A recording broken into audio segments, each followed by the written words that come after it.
Welcome to Home Gym History. My name is Rob, and you can find me at Vintage Weights PGH. Home Gym History Podcast is produced by Garage Gym Radio, and they are nice enough to bring me out to Home Gym Con this April 2024. If you go to homegymcon.com, you can see the very long list of vendors that are from all over the strength community, and you can meet some of your home gym buddies that you may have met online in person. There are 4 different competitions going on. So if you'd like to participate and compete, you can do that as well. And of course, the French Lick Resort is gorgeous. Plenty of restaurants, beautiful, beautiful accommodations, and it just is easy to get around while you enjoy Home Gym Con, the second iteration of it. So please head to homegymcon.com and pick up your tickets now for April 26th and 27th, 2024. On tonight's episode, I have Gunnar Peterson, trainer to the stars. He's trained Bruce Willis, Sylvester Stallone, J-Lo, Dwayne Johnson, Khloe Kardashian. He's worked with NFL and NBA players, professional boxers, NCAA athletes. He was the Lakers' director of strength and endurance for a period of time. He's opened his own gyms. He's been a personal trainer for over 30 plus years. I mean, I'm just getting started on his resume. He has had such a prolific career and he's still going strong, and I can't wait to talk to him. So let's get him on the show. Gunnar Peterson, how are you? I'm fantastic. Thank you for having me on. Very cool. Absolutely. So as I read more and more about you and I, kind of did my research leading up to this, I really got curious about the very start of your training career, because you've been a personal trainer for decades at this point, 30 plus years. So if you go way back and, you're working that full-time job, starting to be a trainer, and then you get the gig training Kelly McGillis, that, if correct me if I'm wrong, is kind of the first celebrity that you trained. Definitely. Yeah, definitely the first celebrity, but especially when you're starting out, I treat and still do to this day, you treat every person like they're like they're the star on your Christmas tree. If we're going to keep it in the theme of the era, I do not know. I think that's how you treat everybody. I think you have to. I think you're in a service business and you treat people a certain way. They, to whatever degree, the customer's always right. And as long as it's a respectful two-way street, I don't think you can ever go wrong with that approach. And I wouldn't argue with that at all. But I suppose what I'm curious about is that 2 years in, I mean, I'm not implying that you weren't working hard, but you hadn't quite hit that 10,000 hours yet. So was there any nervousness with Miss McGillis, or any kind of like starstruck, I might have been a little more than 2 years. I think I was a little more than that because I was about 2 years doing in homes, like okay, just driving home to home to home, and before I found a place to, hang my shingle. It was that strange life of work out at any gym you can while you're getting around town, keep a change of clothes in the back of the car, a cooler with, I think at the time it was like chicken breast, baked potatoes, broccoli or string beans, distilled water. You're that guy listening to AM radio and trying to stay current on topical events, and then you switch over to FM so some of the songs that are out there, so you can maintain conversations while you're putting people through the paces. And then I found a facility that was close to my home. The guy was very cool. It was Todd Tramp, and he was very cool about letting me come in, and there was ample parking, which I think if you're a stranger to LA, that probably doesn't mean anything to you. But if you're an Angelino, you go, I get it. Wait, where's that place? Because the parking can be a huge draw. That could be a make it or break it for a lot of, especially return business type of service jobs, right? If it's a place you go to once in a while, if it's an orthodontist, if it's that kind of thing, it's just where you go for your checkup, you'll put up with a less than perfect parking situation. But when it's a place you're deciding or signing up to go to 2, 3, 4 times a week, if the parking situation is less than ideal, and it depends how many places you go to in a day, that you could write the place off. I've seen it happen. So Yeah, I mean, that makes sense. I'm here in Pittsburgh and it's nowhere near the size of LA, but even just certain spots, even just this time of year, the holidays, I don't want to go to the mall. I don't want to go somewhere that it's going to be a headache. So that makes sense. And when it comes to your training, though, what was the balance when you're starting out there in terms of you're in this gym now, you're not on the road anymore, but what was the balance of I was still training seeing that you were early. doing? I was still seeing a couple of earlier people on the road. I would still Hmm. see. Um, I had a guy who was a Warner Brothers exec who I used to see at 6 a.m. 3 times a week, and so I would hit that, and then I would race down. You start to know all the dip routes and back roads and everything. Cutting through canyons and stuff in LA, and then I'd get down to the gym and you know, ditch the car and sprint into the office to look like you've been there forever. And then I'd see 10, 11, 12, 13 people in a row. I mean, Wow. it was a lot of hours, but I wouldn't have had it either way. And I loved it. And we actually didn't in that at that time, we didn't, I don't want to talk about it like it was in black and white back then, but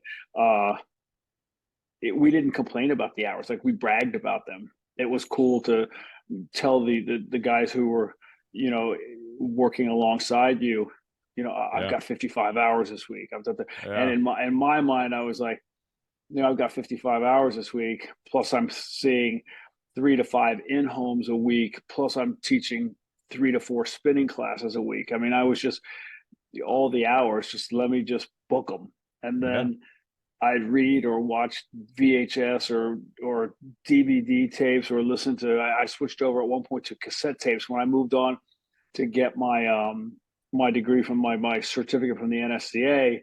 Mhm. I was listening to their exam prep stuff on cassette tapes in the car. Not to date myself, but you just got the information where you could get it. This was pre social Yeah. media. This was pre audio books. This was pre all of that. So yeah, You're but just a sponge. hey, look, every era has its challenges and its loopholes, and so you Well, can't complain. You can complain about it, but you sound like a fool.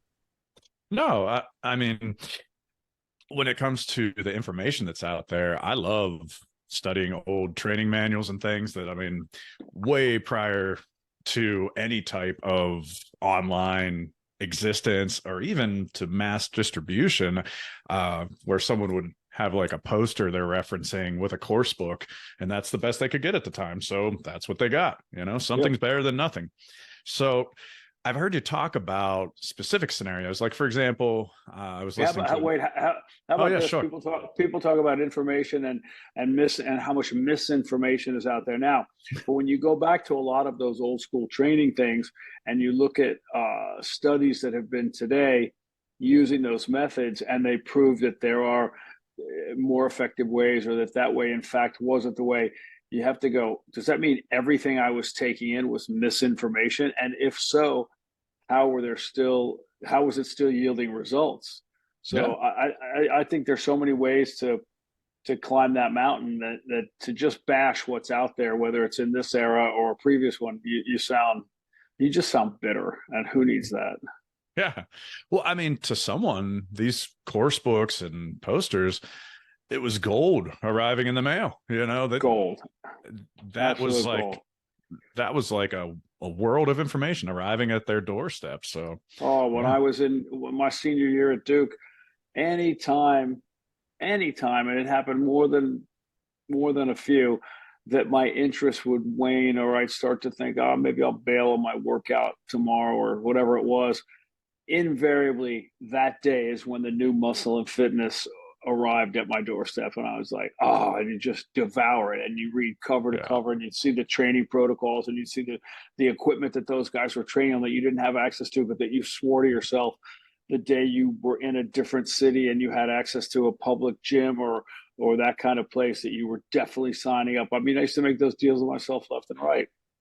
So then what was it like the first time you were published in a major magazine? Because you've done a fair amount of writing in your career. I've done a lot of writing. What was funny was I had at the time the then editor in chief of Muscle Fitness was Jeff O'Connell, and he actually came to my gym And he said, I had a number of those moments, which I think are cool, and I'm sure anybody who does, if you stick to something and push with it, I can't imagine an actor or sitting down and getting to sign a deal to work alongside an actor that at one point they just watched either as a kid or as a new person in the industry. That must be an unbelievable feeling. So in my career, so in my field, it's the same type of thing. It's the same type of thing, right? It's the Yeah. Jeff O'Connell comes in and he says, "I'd like you to write for Muscle and Fitness. I'd like you to have your page, blah blah blah." And I'm sitting there thinking, I still subscribe to it. Like I still have a subscription. You're going to So get your own yeah, articles coming back to you. yeah, and having lunch at it's yeah. So I make a joke now sometimes when somebody says I used to do this out of the magazine. I laugh and I go, I probably wrote that routine, and they laugh. Yeah, I had lunch at Joe Weider's house once, and I just remember sitting there with him thinking of all the times reading even the editor's letter at the front of the magazine, just before the masthead where his bust was, and I'm sitting there thinking, I'm having lunch at the guy's house. It was just an unbelievable feeling. And I was with Yeah. another editor in chief then, that was Chris Lockwood. But anyway, Jeff O'Connell came and offered me the job to write. And I mean, how do you turn that down? And I said, just steer me where you want me to go, and then let me do what I do. But don't give me no parameters. That's dangerous.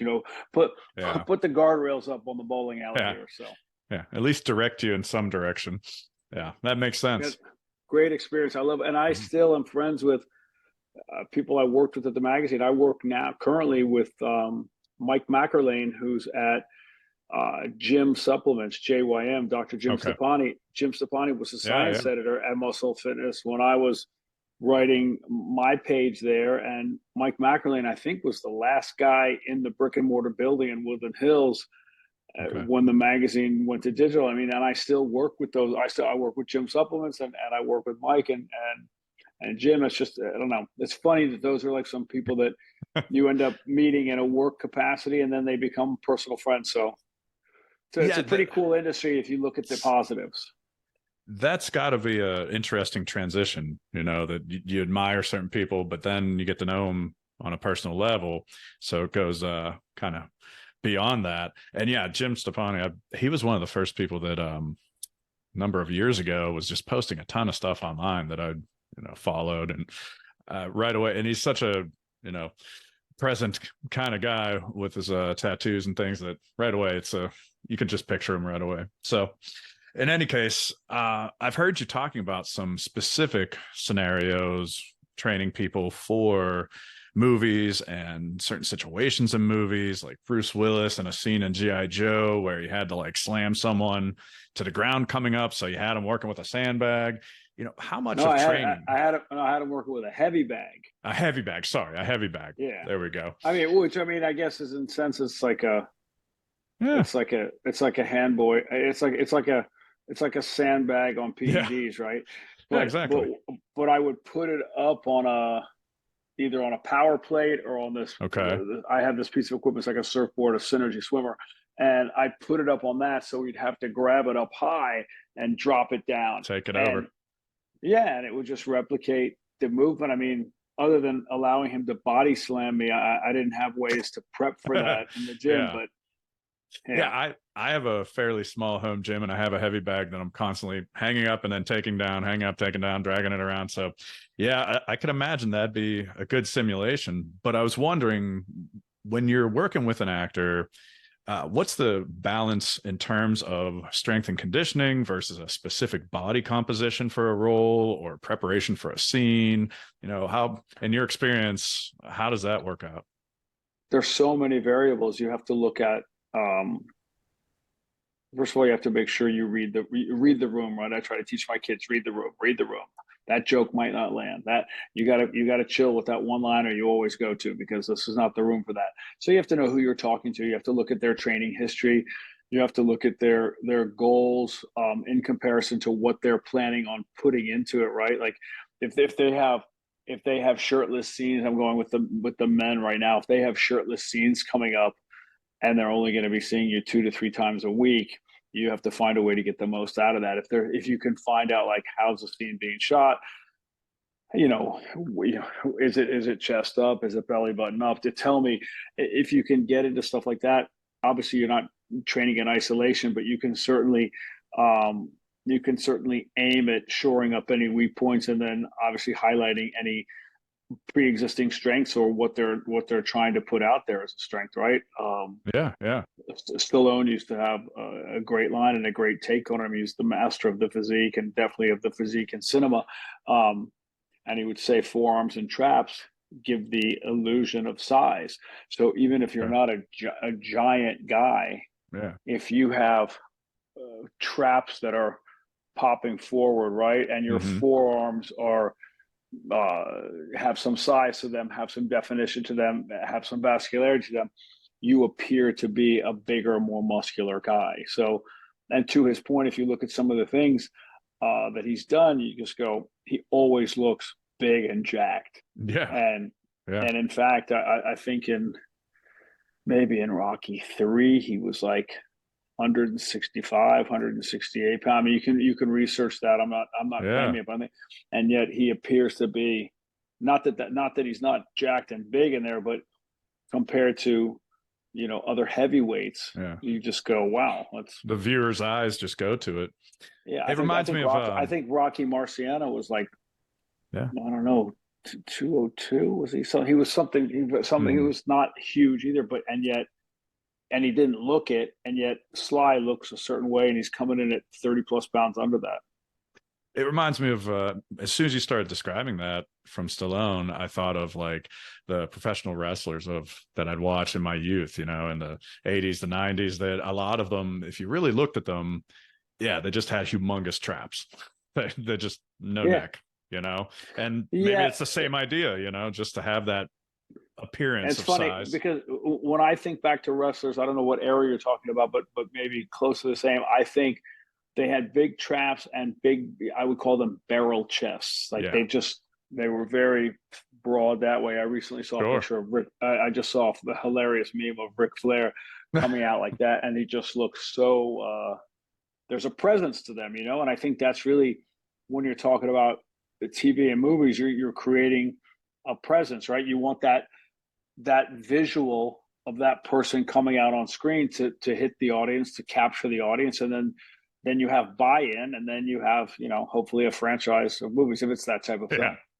Well, speaking of Stallone, you were with Rocky Balboa. That was the sixth installment in that franchise. And I mean, you've worked, I know, with him in addition to that. But when you're first working with someone like Sylvester Stallone, that, he's been training for decades. He's Rocky, he's Rambo, he's been at this. When you're talking about reading the room, how do you approach it with someone who's so experienced and it's your first time training with them, it's first time working with them?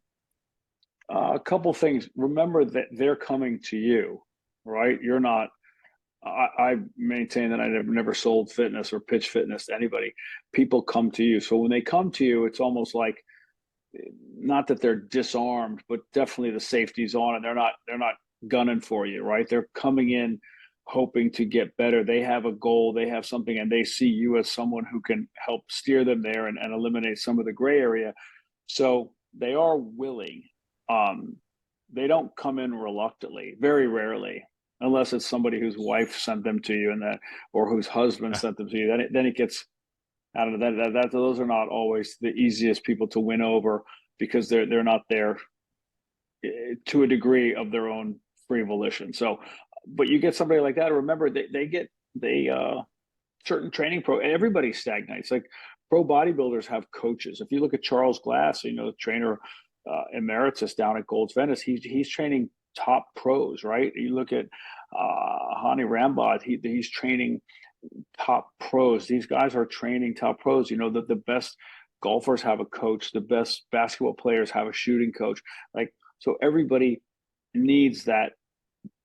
I take that back. Everybody could benefit or can benefit from Yeah. that additional set of eyes and hands, and to get them through it. I'm working with a guy now who's an NFL player, all pro, and it's not that he doesn't know how to lift or can't lift, but maybe he doesn't see when we can push it a little bit. Maybe he doesn't see or feel when it's time to pull back, or if he does feel like it's time to pull back, that inside voice is telling him don't pull back. But as the outside pair of eyes, I'm going, no, no, now is when we pull back.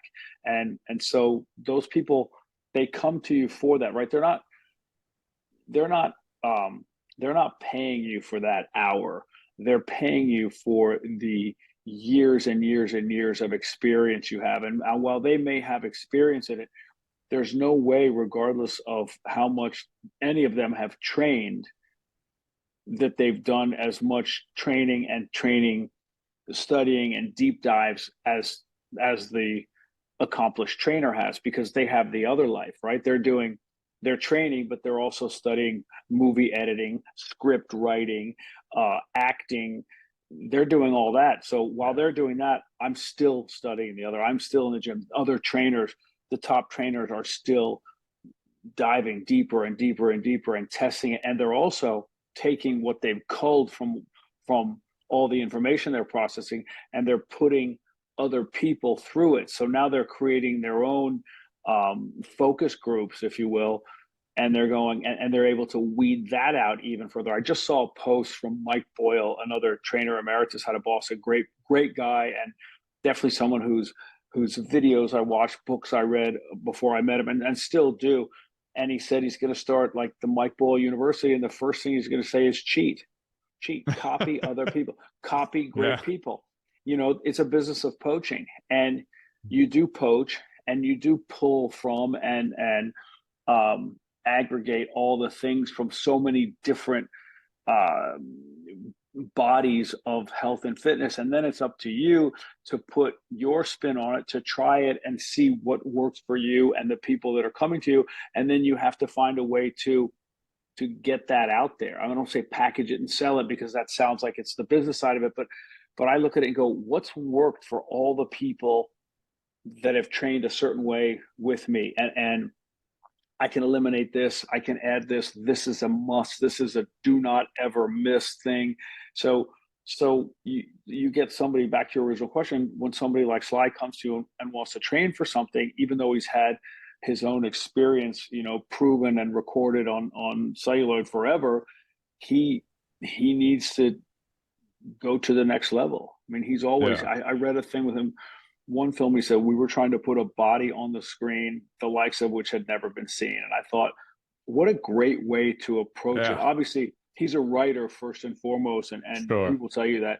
So, but to think that you're trying to put a script that captivates people and gets them to want to watch it, talk about it, and then if there's another installment, come back and see that. But at the same time, you're trying to create a look that draw people in, that puts a stamp on their memory, and they're like, remember when he did this, or when they came out looking like that. And I think his films really set the tone on that. Do you remember? I'm just going Yeah. to keep going because whatever you're talking about. No, go right I read ahead. a thing. I love I read a thing. If you remember, at perfect for this time of year as well, Jimmy Stewart. Uh-huh. It's a Wonderful Life. But he said before he passed, obviously, wasn't speaking after he passed. And he said something about how the actor today, the leading man, has a different challenge, in that in his day they were always honing their craft as leading man. They were always honing their acting. Nowadays they have to hone their acting, but they also have to be in the gym honing their physiques, because they are rated by Mm, that as well. They are judged by yeah. that. They are what's the word I'm looking? They are reviewed by that, and I'm adding that part to Jimmy. But that's what he's saying, is like, it's no longer just good enough to show up and be a great actor as a Yeah. leading man. Like, at some point, there's a solid chance that you will have to, present your physique on camera, and you will be compared and contrasted against all the physiques that came before you, and people have stepped it up. So Yeah. I mean, interesting. there's classic actors that from the 40s, 50s that may have spent their entire careers with their shirts on. So, and never doing, And, like you mentioned, a shirt off scene that you might train right. for, or anything like that. It was not And, even a and, consideration. and if they did do a shirt off scene, Yeah. because of who they were, their physiques probably weren't even discussed. And because of the time, there's a chance they would lean towards the more slender side. Hmm. So it wasn't discussed. It was just, and maybe it wasn't even proper to speak to body types or, how someone looked. It just was what it was. And now it's, talk about fine tooth comb. I used to call it like the Terminator scan. It's just Yeah. and they rate it and rank it and rip it, and you just go, man, that's tough. And It's I would intense. say, arguably, it's that to the third power for women. Yeah, I can't even imagine. And it's Yeah, and I think you make a very astute point, or at least with Jimmy Stewart's point, that it's it's something that was a secondary nature with acting and honing the skill, honing the craft, that kind of thing. Whereas now it's a package deal when you're an actor or actress that you're going to be scrutinized for better or yeah, worse. And going to that era, though, going back to the 1940s or 50s, I originally, when we were messaging on Instagram, I had asked you if you ever heard of this guy, Richard Klein. yeah. And the reason I asked was that he was the first, if you will, physical trainer to the stars, the trainer to the stars, that kind of thing. And I know you've kind of cringed at times when people refer to you as a celebrity trainer and things like that. And I just think it's a funny title because yeah, other than a celebrity, you would never put that. You would never put the vocation of the demographic someone works with before the title of the job. You would never say he's a teacher trainer, he's a yeah, lawyer yeah, trainer, he's a fireman trainer. You just don't hear that. So yeah. celebrity I people get go, it. wait a minute, what? And I understand, right? It's because the thought behind it is, if a celebrity who needs to present uh, as close to the perfect physique in their mind on camera to be recorded forevermore is going to bring in a coach, a trainer, then then that trainer must be the best. Therefore, this person is. So it's a way of giving props to the trainer, and I get that. Yeah, I just think it's funny because I know a lot of people who are not called celebrity trainers who are phenomenal trainers who are yeah. just excellent at what they do. I just referred three of them today to someone who is doing a podcast more leaning towards the medical. And I was asked, do you know any trainers who would be good on my podcast? And I Yeah. said this, and the person said to me, I don't know them. And I go, but they're great. You have Yeah. to trust me. You're I going to wrote get to they're know them. Yeah. and I wrote they're great at their craft and they're great people. More importantly, that's what I wrote. That's a ringing endorsement, That's the kind of referral that I'd like to get. But So you go the other way too. Just because yeah. somebody is a celebrity trainer doesn't necessarily mean they're great at their job. Well, it kind of, for me personally, just as kind of an average Joe, a strength historian, and guy with a home gym, I get curious about the methods for training professional athletes, the methods for Yeah, training actors, things, getting ready yeah. actresses for film roles. But then if I see something advertised, I do kind of think, oh, wait a minute, is this just selling me on something? And even back then in this 1950s book, yeah, as I read through it and as I read it, I'd think, well, is this really, a good training or just selling me? But here's something I thought is kind of amusing. As soon as you flip it open, we're talking about the scrutiny they get. The opening advertisement, and this is some big names: Cary Grant, Gary Cooper, some classic leading actors in this physical fitness book by Richard Klein. They've got on, I know it's hard to see through, Yep, I video see it. chat, a heavy coat. Cary Grant's got on like an evening jacket. It's not exactly like they're, posing their physiques, But but so look, oh, it's interesting. a couple of ways that cuts. Uh, I don't ever bring up people I've worked with. I don't think that's the right way to do it. If someone else brings it up, I weigh in, and I always keep it positive. That's just the way to do that.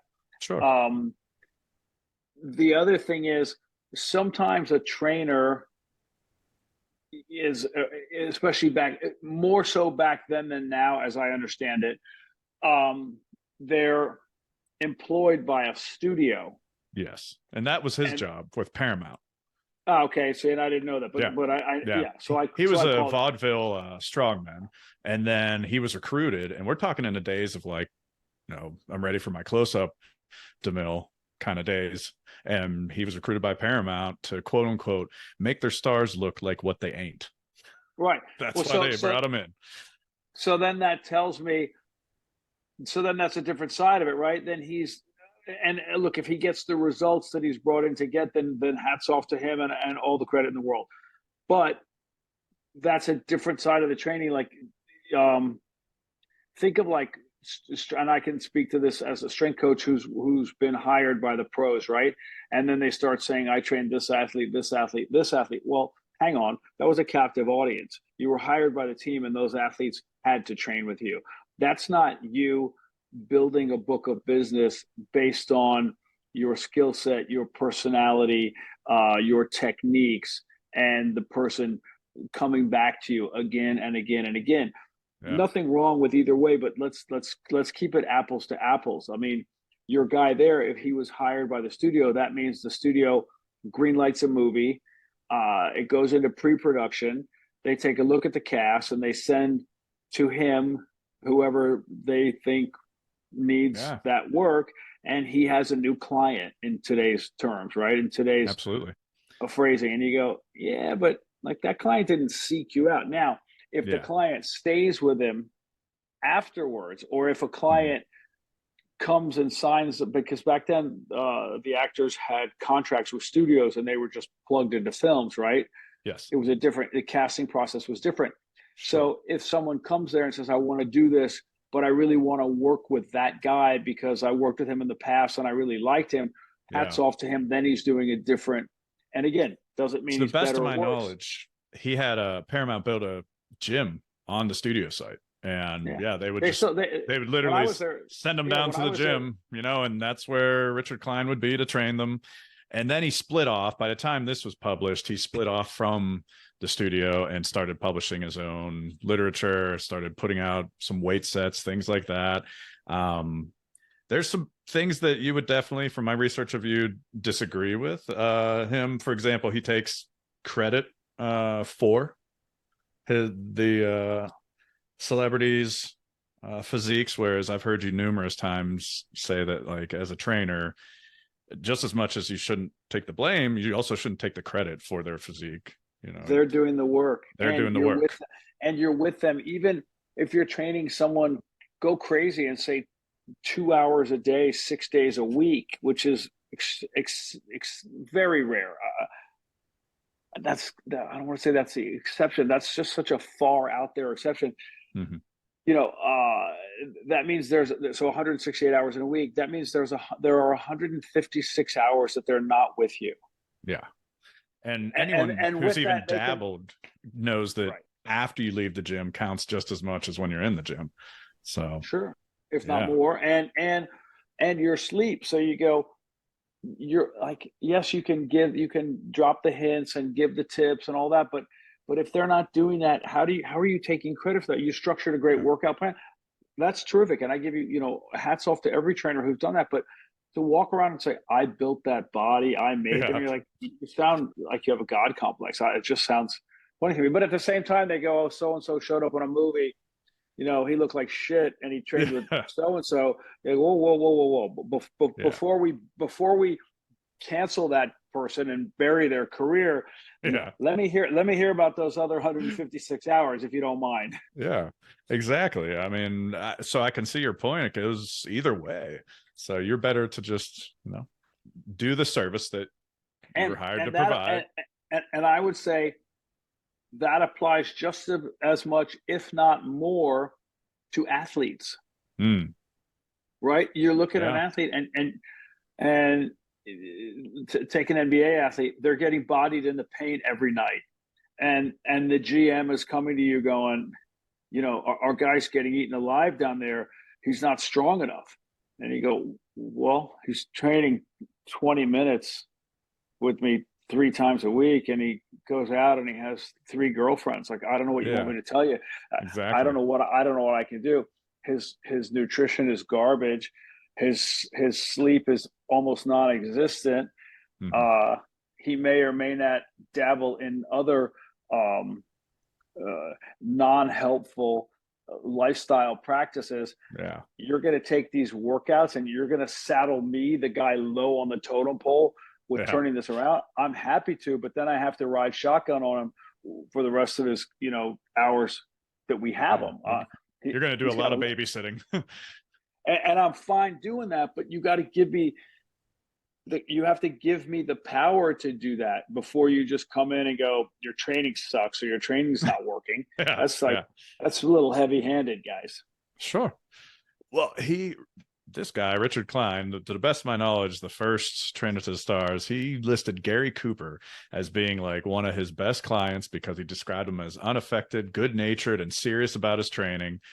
Is there anyone you can think of? You just said you'd like to compliment them. Anyone you can think of that kind of fits that role, that like, they come in, and it doesn't even have to be a specific person, but I mean, when you're dealing with certain sports or certain lines of work, whether it's acting or modeling or anything else, is there typically a trend, or does it just depend on the person in terms of how determined or how Yeah, committed they are coming to you? It depends on the person, and even then, I would say it depends on the person and where they are in their career. Like, you might get them at a point where maybe they're going through a divorce, or maybe they just got fired from a movie, or maybe they just found out the movie they're doing is not going to have any P&A behind it, so it's almost predisposed to bomb. So they're lackluster in their approach. I mean, there's so many things, because people can change, and they do approach training differently at different times and phases in their life and their career. But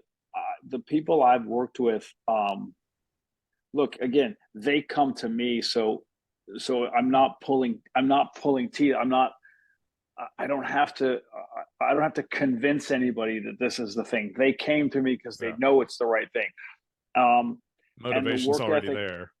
it is. And motivation short lived. You look at what's the obsession, what's the passion, what are they trying to do? They understand, most of them, if not all of them, that this is a legacy, right? What they're leaving on film, and the athlete, what they're leaving in the record books, all that stuff is out there. You're naked for the rest of your life, and everybody's staring. So they do come in with a purpose.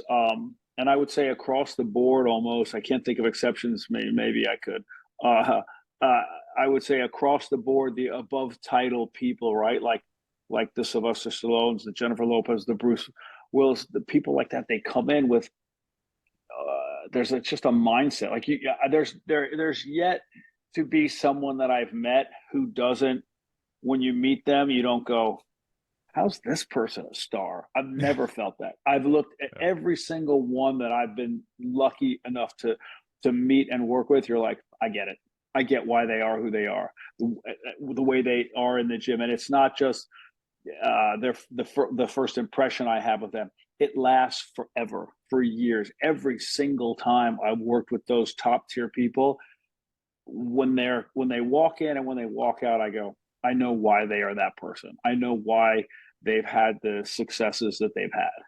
Yeah. So And stayed so successful. I mean, all the people you're naming weren't like a flash, yeah, just flash bang, one kind of movie out there, one album out there. I mean, you're talking about like legendary figures. and you So see it with the yeah. athletes too. Yeah. You see some that they come in and there's a walk. It's not a swagger, but there's just a confidence, and what they put out on the weight room floor. It's almost like there's a direct correlation with the success they have on the field or on the court. And you get some who come in and you just go, this guy maybe doesn't have a name, but the way he works, if he gets one break, he will have a name. God, I go to one in particular. He just pops into my head. Alex Caruso, he plays for the Bulls now. We had him at the Lakers. He was on our G League team, on the South Bay team, and the way the Lakers facility is set up, the South Bay Lakers locker room, they have to walk through the weight room that is shared, but they don't use it. At least when I was there, Hmm. they didn't use the weight room when the Lakers use the weight room. They had a Okay. different access time for it. And then they'd Hmm. walk out onto the practice courts. And every time he came through, when he was on the South Bay Lakers, on the G League team, he was pleasant, he was upbeat, he was quick with a smile, and he just had a great attitude. And I mean, I tried to work with him anytime I could. And when they brought him up, and then he was on like a 10-day contract and a 10-day contract, and they signed him to a real contract, and then they renewed him. You're just like, it makes you so happy to see that guy be Yeah. rewarded, because the work ethic that he put in on the weight room, the work ethic that you Yeah. saw him put in on the court, you just go, it has to work, that with his skill set and his work ethic, something's going to open up. And when it did, he Yeah. shot the gap and he crushed it, and he continued working like that. It's just great. Guys like that, you see that, and you see it in the acting world and the entertainment world. The ones who are, I'm here in Nashville now, and I have Yeah. the three people that are constantly practicing, constantly taking performance gig, constantly sitting down for rights, and you just go, I see it happening. I know there are a ton of people doing the same, but the relentlessness of their application to their craft, as well as they're coming into the gym regularly to train with me, and I go, Yeah. that's just a recipe for success. So, yeah, I would say the people I worked with, that you ask if there are any that your guy, Mr. Klein, had Yeah. described like that, I would say all of the top ones. I would say that good natured, Makes fun sense. to be around, committed to the training. They understand the importance the training plays in the overall. Yeah, that's good At the stuff. time, Gary Cooper didn't get much bigger than that in terms of a leading man. So that makes sense. That lines up. Now, as far as professional athletes, you went out, had a great interview in 1997, I think it was, with the Lakers, but unfortunately didn't get the job. 20 years later, you get the job. So, was it in the back of your mind at all during that time, or was it just another opportunity arose? So you're like, oh man, here we go, let's do this. Like, what Well, was the it's not like I sat at home for 20 years. yeah pining away? No, True, no, that wasn't the case. you were busy, yeah. But I still saw, between 97 and 2017, when I took the job, I still saw anywhere from 15 to 23 NBA athletes every off season, Mhm. regular training. Being in LA, a lot of them are out there in the off season, for workouts, for entertainment stuff, and for the weather. It's a great place to be, right? Yeah. Um, and they have to stay sharp, right? This isn't like in the '60s when guys had other jobs in the off season. Like, I Yeah. know Mike Dunleavy, who coached around the league for a long time, senior, trained with me for a long time, and he told me when he played, I want to say he was a point guard for the Rockets. In the off season, he worked in the stock market in New York. I think, check that Wow. out, please. But like, Yeah. and then he would just play pickup ball when he could, and you think, you couldn't do that today. Training Yeah. camp back then was literally used to get in shape for the season. Yeah. That's how it was viewed. No, nowadays it's a year-round thing. These guys train year-round. So I Sure. always had, from '97, from when I had that 2 hour plus interview with then GM Mitch Kupchak, who I believe still Wow. works with the Hornets in some capacity, and I didn't get that job for whatever reason. I still was working with guys every offseason from so many different teams. So, I was still in it and Yeah. still maintaining relevance as far as I saw. And then, um, when the Lakers hired Rob Pelinka as a GM, Rob hired me. I had to interview with Rob, and then I had another interview with Luke Walton, the head coach at the time, Okay. and Urban, who I also knew, and so that was good. And then I got that job. So it wasn't in the back of my mind, but it was Mhm. definitely one of those things where you go, I've always wanted to do that. Yeah. There's a corporate side to it that I definitely wasn't 100% aware of or ready for. But you learn, you take different jobs, you find your way through.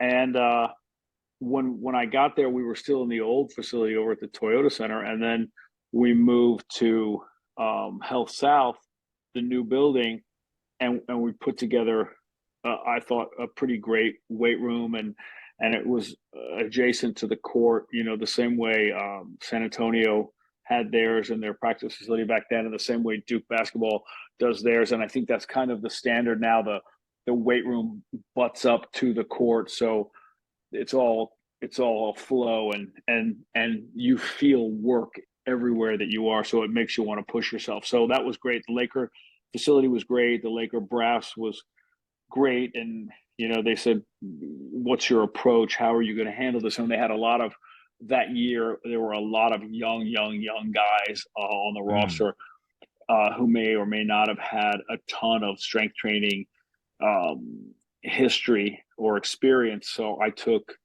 the if you know Cal Dietz, strength coach at but so much more than that. He's at Minnesota, and he's just a brilliant guy. And he has a book called Triphasic, and I took the tenets of Triphasic and applied it to what I wanted to do in with that young Laker roster, to make sure that they had the right foundation and that the lifts were going to serve them versus just running them through a series of movements. And the Laker brass was cool with that, so that was great. Yeah, I heard you speak before about, watching film, trying to tailor workouts to try to, be specific to things. When it comes to going on the road, you were just mentioning earlier in the episode how, there's who knows what's the other factors playing a part. So did you also travel and go on the road as the Mm. director of strength? So then when you're on the road, how does your role differ than when you're at home? You've got the home field advantage, if you will, at your own facility, but then when you're on the road, do you get used to, trying to tailor things in each building or each Yeah, place that you're there at? there's definitely a system to it, right? You know what teams allow you access to their weight room, or if they have a visitor weight room. Mm. You know what hotels have gyms. If not, gyms in town. Um, and you just try to keep it fresh. I'm a big planner. I write out stuff long, but like I write everything the night before, and I have it printed out. I have the paper with me, or actually with the Lakers, I always kept it on my phone because it's just easier. And I knew where we were going and what was in there. And I have my little superpower is that I remember gym layouts, and it's very odd. Like Nice. I can tell you where the bench press on the rack was when I was at Duke in '85. That's just strange. Uh, Yeah. yeah. So if I know um, if we're going to New York to play the Knicks, and then we have a down day, and then we're going to play the Nets, and we're going to stay at the Four Seasons downtown. I know what that weight room looks like. I know it's techno gym. I know the cardio's here. I know where the kinesis is. I know where the leg extension is. I know where the med balls are kept. I know where there's open space for movement.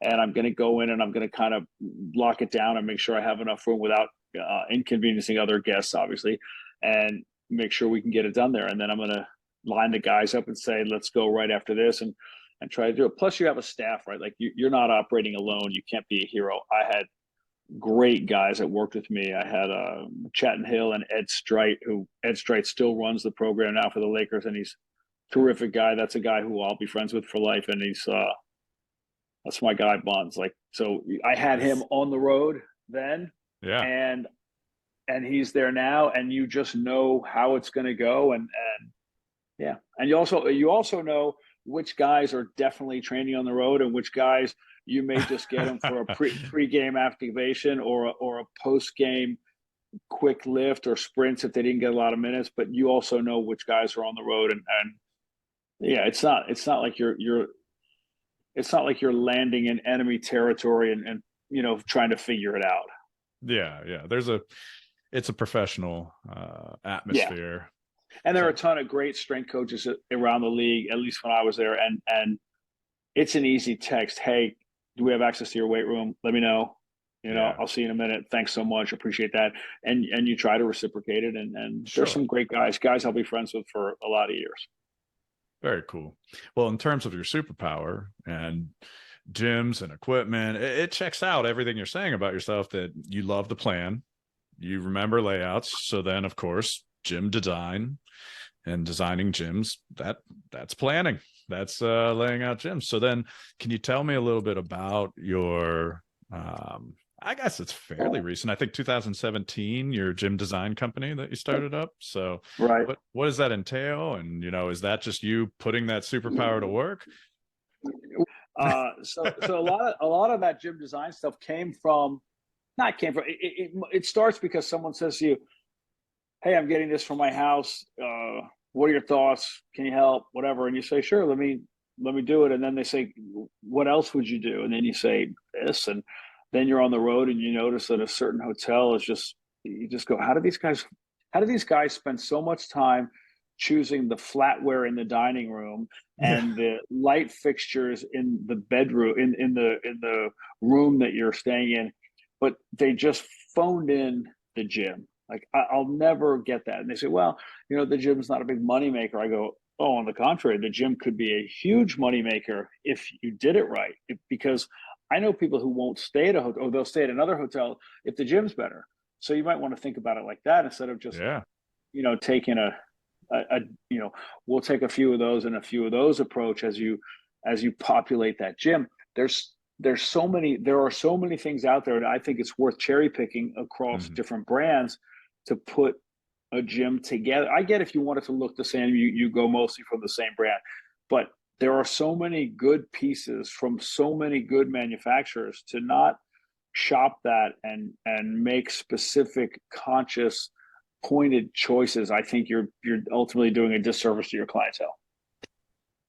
I mean, this is home gym history, and a lot of the listeners for my podcast are home gym owners, and in the home gym community, it's not just training, it's also just the design of our home gyms and talking about, this piece of equipment versus this piece, and how do you do this, storage, you name it, just the flow of your gym. Do you have enough space to install this or do this training?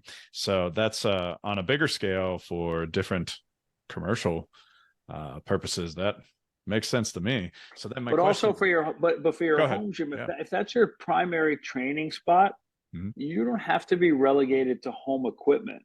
You Yeah. can go ahead and I'm not saying, I don't want people to come back and, well, you can't afford that. Well, maybe you could. Maybe you could. Maybe Hey, you could depends make how a much you couple. want it and how you prioritize Exactly. your budget. And, Exactly. you know, But there are so many great pieces of commercial equipment. They may cost a little more, but they will last you oh, yeah. forever. And you look at potential add-ons. So you may get the stripped down version, but Mhm. then there are things, and you could call them upsells if you think the company's marketing to you. But I would look at them as add-ons. It's like a lot of times you get a car and it's just the way it is. This is like getting the car without the air conditioning, without the seated heats, Mhm. without the cup holder. You can add all those on your equipment, right? You can Sure. add on different pulleys, different Yeah, attachments, it's different handles. modular. Yeah. Correct. So if you get a stripped down piece that's a great piece from a great company, don't Mhm. worry if you don't get it all the first day. Plus, it makes you an easy gift receiver on Father's Day, on your That's birthday, true. on Christmas. Yeah. Yeah. Oh, I don't know what to get my dad. Let me tell you what to get me. Yeah. Get me the Bulldog attachment for the Sorinex rack. That's what. Get Exactly. me that. Get me another landmine attachment. Yeah. That's the kind of stuff, and it's easy for them to get. And believe me, as the recipient, you will be overjoyed. I'm laughing to myself because my mother every year for Christmas she asked me, what can I get you? What can I get you? I'm like, Mom, don't worry about it. And then Yeah. finally I just say, okay, here, like these barbell collars would be great. I don't know what that is, but sure. And I don't think she's known what she's gotten me for years. Every year it's something for my home And gym, and she has no and idea you what it and, is. and you love getting it. Oh, absolutely. I use And it. She it got me my Cleverbill deadlift jack. She's like, well, what's a deadlift jack? What do you do with that? So then I kind of tell her, oh, well, Mom, this thing's great. I can lift up the bar and put more plates on. So yeah. Yep. And think about it. You'll use that gift every day Oh yeah. versus something else that could cost more. It's Mm-hmm. funny you just said that. We just got a couple. I still have a bunch of containers with my equipment, so I can't source all the stuff that I already have. And I needed more collars. And I don't like to mismatch collars. I'm OCD like that. Yeah. Uh, I'm my with you. buddy just Yeah. got my buddy just got me a couple pair, and I think like they were $49. So if somebody's buying you a pair for $49, that's a great gift. That's way better than buying me, a $300 jacket Yeah. that I don't need, don't want, don't like. It's Yeah. funny, right? So 100%. good for Yeah. your mom. Good for your mom. Yeah, yeah. And I gotta give credit to my wife too. She helps me out in the home gym.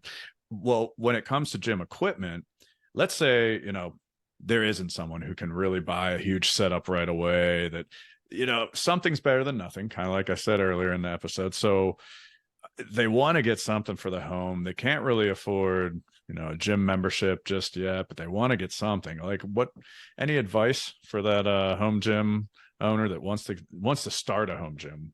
So in no particular order, I would say, and I'll get to the brands in a second, but I would say a rack, some kind of a cable system, a set of adjustable dumbbells, or a dumbbell set, a recovery tool, and a cardio tool of choice. And I can dive into those, or I can just leave Yeah. them like that and let people figure out. Actually, the one that I'm most curious about is the recovery tool. So, can you speak to that a little bit? Yeah, I think people.